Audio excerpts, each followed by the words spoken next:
Assalamualaikum warahmatullahi wabarakatuh. Alhamdulillahirabbil alamin wassalatu wassalamu ala asrafil mursalin Muhammad wa ala alihi wa sahbihi ajma'in. Dulur-dulur seiman. Kali ini kita akan membahas ayat 30 dari surat Al-Baqarah. A'udzubillahi minasyaitonir rajim. Bismillahirrahmanirrahim. Wa idh qala rabbuka lil malaikati inni ja'ilun fil ardi khalifah qalu ataj'alu fiha may yufsidu fiha wa yasfiku dima wa nahnu nusabbihu bihamdika wa nuqaddisu lak qala inni a'lamu ma la ta'lamun. Artinya, ingatlah ketika Tuhanmu berfirman kepada para malaikat, sesungguhnya aku hendak menjadikan seorang khalifah di muka bumi. Mereka berkata, mengapa engkau hendak menjadikan khalifah di bumi itu orang yang akan membuat kerusakan padanya dan menumpahkan darah, padahal kami senantiasa bertasbih dengan memuji engkau dan menyucikan engkau. Tuhan berfirman, sesungguhnya aku mengetahui apa yang tidak kalian ketahui. Ibnu Jurayj mengatakan sesungguhnya mereka, dalam hal ini adalah para malaikat, hanya mengatakan apa-apa yang telah diajarkan oleh Allah kepada mereka, yaitu bahwa hal tersebut akan terjadi sejak penciptaan Adam. Lalu mereka berkata, mengapa engkau menjadikan khalifah di bumi itu orang yang akan membuat kerusakan padanya dan menumpahkan darah? Ibnu Jarir mengatakan, sebagian ulama mengatakan bahwa sesungguhnya para malaikat mengatakan, mengapa engkau menjadikan khalifah di muka bumi itu orang yang akan membuat kerusakan padanya dan menumpahkan darah? Karena Allah telah mengizinkan mereka menanyakan hal tersebut sesudah Allah memberitahukan kepada mereka bahwa hal itu akan terjadi di kalangan Bani Adam. Lalu para malaikat bertanya kepada Allah Subhanahu wa taala dengan ungkapan yang mengandung pengertian aneh terhadap hal tersebut. Mengapa mereka berbuat durhaka terhadapmu, wahai Tuhan? Padahal engkaulah yang menciptakan mereka. Maka Allah menjawab mereka melalui firman-Nya, yaitu pada ayat 30 surat Al-Baqarah ini, dalam kalimat, sesungguhnya aku mengetahui apa yang tidak kalian ketahui.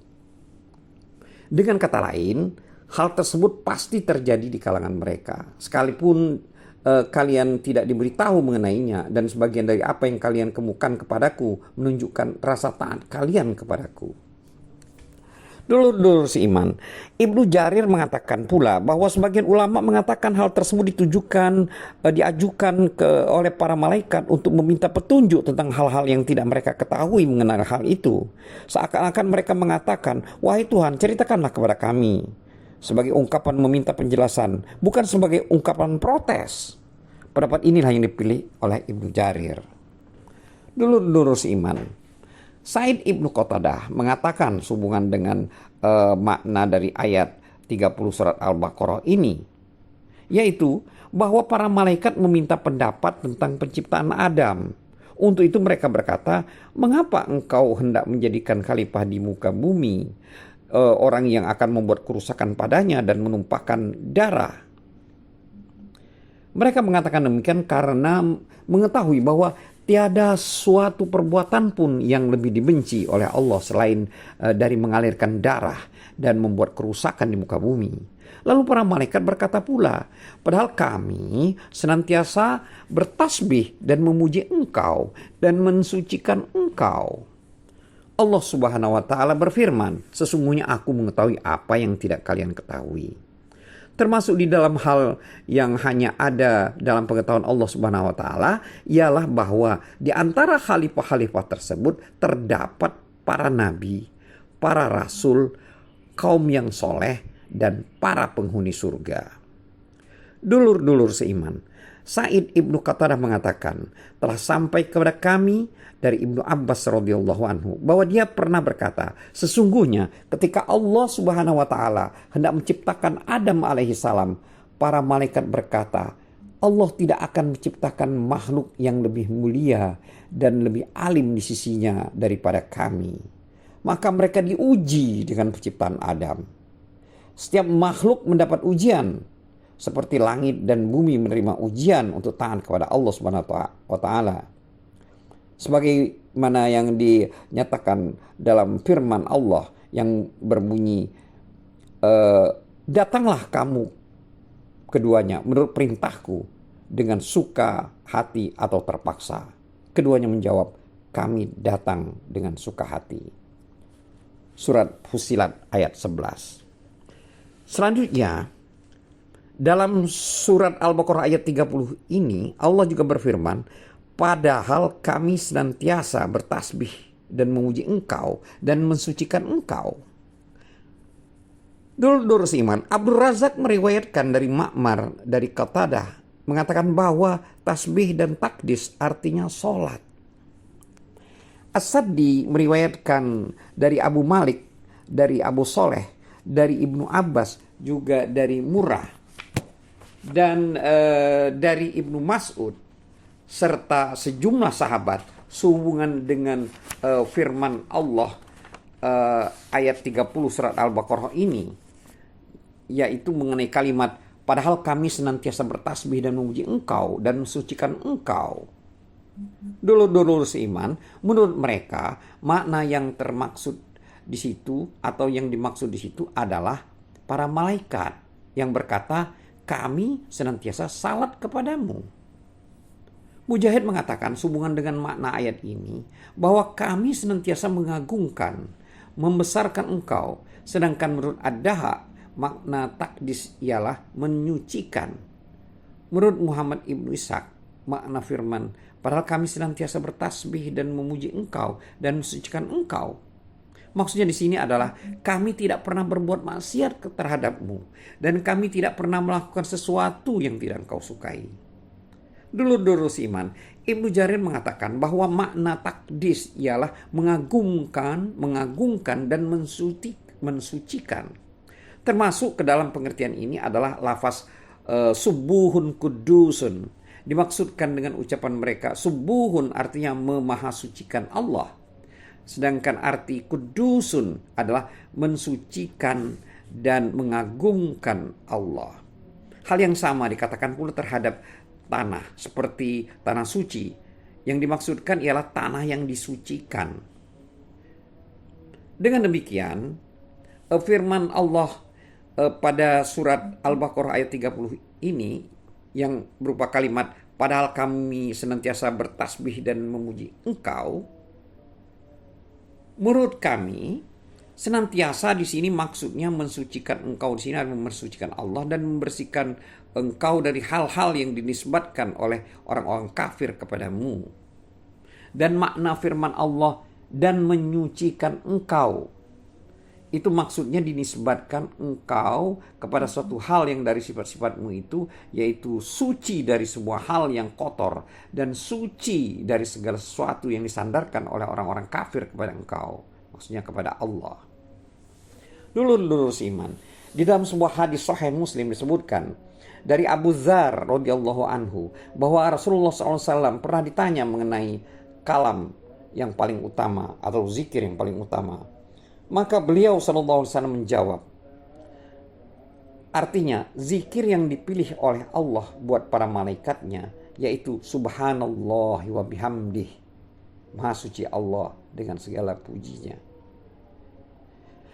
Al-Baihaqi meriwayatkan dari Abdurrahman ibnu Kar bahwa Rasulullah SAW di malam beliau diisrakan mendengar suara tasbih di langit yang tertinggi, yaitu mengatakan subhanallahil aliyil a'la subhanahu wa ta'ala, subhanal aliyil a'la subhanahu wa ta'ala, yang artinya maha suci Tuhan yang maha tinggi atas segalanya, maha suci Dia dan maha tinggi. Allah berfirman dalam surat Al-Baqarah ayat 30, yaitu sesungguhnya aku mengetahui apa yang tidak kalian ketahui. Menurut Qatadah, hal tersebut ada di dalam ilmu Allah. bahwa kelak di kalangan khalifah tersebut terdapat para nabi, para rasul, kaum yang soleh, dan para penghuni surga. Dalam pembahasan tersebut akan disebutkan berbagai pendapat dari Ibnu Mas'ud, Ibnu Abbas, serta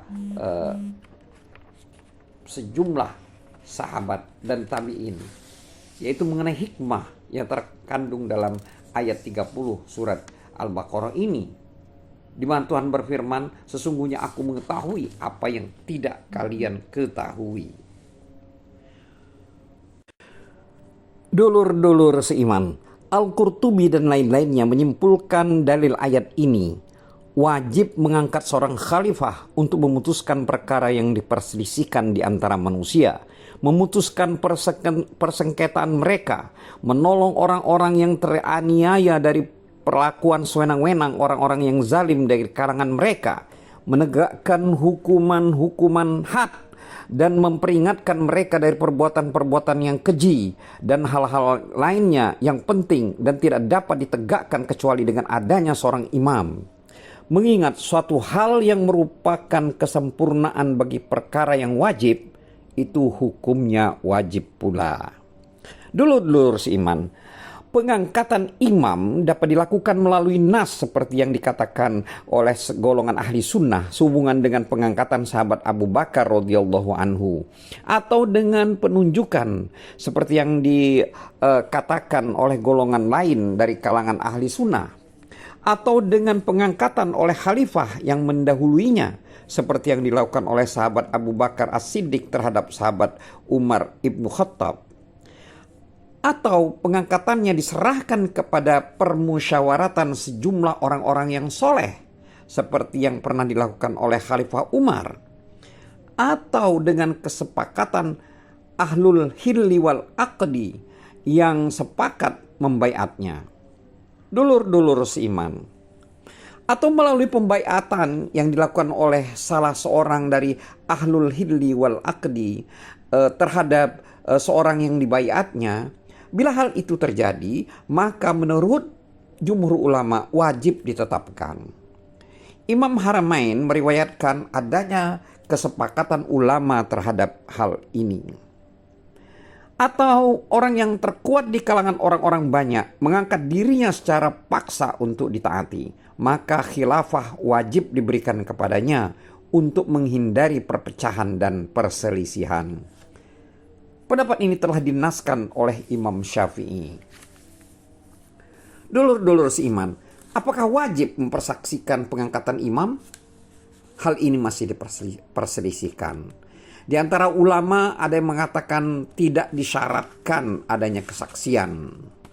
Sedangkan pendapat yang lain mengatakan kesaksian merupakan syarat pengangkatan. Hal ini cukup dilakukan oleh 2 orang saksi.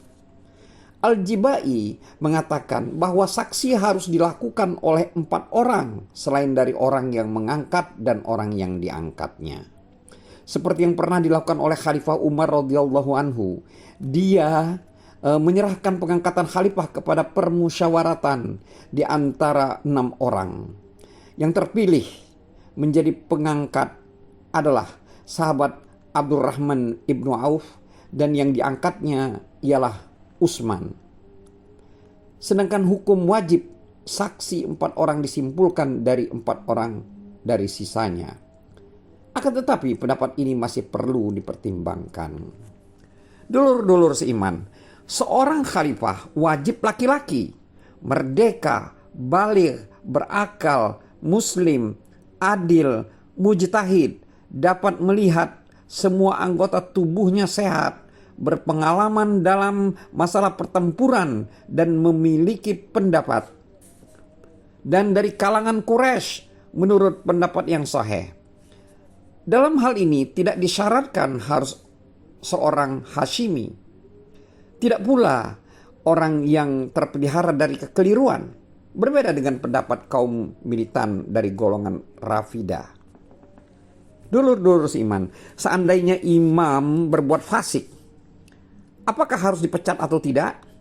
Masalah ini masih diperselisihkan. Tetapi menurut pendapat yang sahih, ia tidak dipecat karena berdasarkan sabda Rasulullah SAW yang mengatakan, yang artinya, terkecuali jika kalian melihat kekufuran yang terang-terangan dilakukannya terhadap Allah di antara kalian, sedangkan hal itu ada buktinya. Dulur-dulur seiman, apakah seorang imam boleh mengundurkan diri? Masalah ini masih diperselisihkan. Al-Hasan ibnu Ali radhiyallahu anhu mengundurkan diri dan menyerahkan jabatannya kepada Muawiyah. Akan tetapi apa yang dilakukannya itu mempunyai uzur atau alasan tersendiri. Ternyata sikapnya itu terpuji. Pengangkatan dua orang imam dalam satu negeri atau lebih dari dua orang hukumnya tidak boleh. Karena ada sabda Nabi Shallallahu Alaihi Wasallam yang mengatakan, yang artinya, barang siapa datang kepada kalian sedangkan perkara kalian telah bersatu, dia bermaksud memecah belah di antara kalian, maka bunuhlah dia oleh kalian dimanapun ia berada. Dulur-dulur seiman, demikianlah pendapat jumhur ulama. Dan menurut suatu riwayat yang bukan hanya diketengahkan oleh satu orang yang disebutkan adanya kesepakatan mengenai hal ini, di antaranya mereka yang meriwayatkannya adalah Imam Haramain. Mazhab Karamiyah mengatakan diperbolehkan mengangkat dua orang imam, bahkan lebih, seperti yang terjadi pada Ali dan Muawiyah, yang keduanya merupakan imam yang harus ditaati. Mereka mengatakan bila diperbolehkan mengutus dua orang nabi dalam waktu yang sama dan bahkan lebih dari dua orang, hal ini pun diperbolehkan dalam imamah. Karena kenabian lebih tinggi kedudukannya daripada imamah tanpa ada yang memperselisihkan. Dulur-dulur seiman, Imam Haramain meriwayatkan dari Abu Ishaq, diperbolehkan mengangkat dua orang imam atau lebih apabila letak wilayahnya berjauhan. Sedangkan daerah-daerah di antara keduanya cukup luas. Akan tetapi Imam Haramain bersikap ragu dalam hal ini. Menurut kami, pendapat ini mirip dengan keadaan para khalifah Bani Abbas di Irak, khalifah Fatimiyah di Mesir, serta Khalifah Umayyah di Maghrib. Kami akan membahas seluruh masalah ini di tempat yang lain, yaitu bagian dari Kitabul Ahkam, insyaallah. Wallahu a'lam bissawab. Wassalamualaikum warahmatullahi wabarakatuh.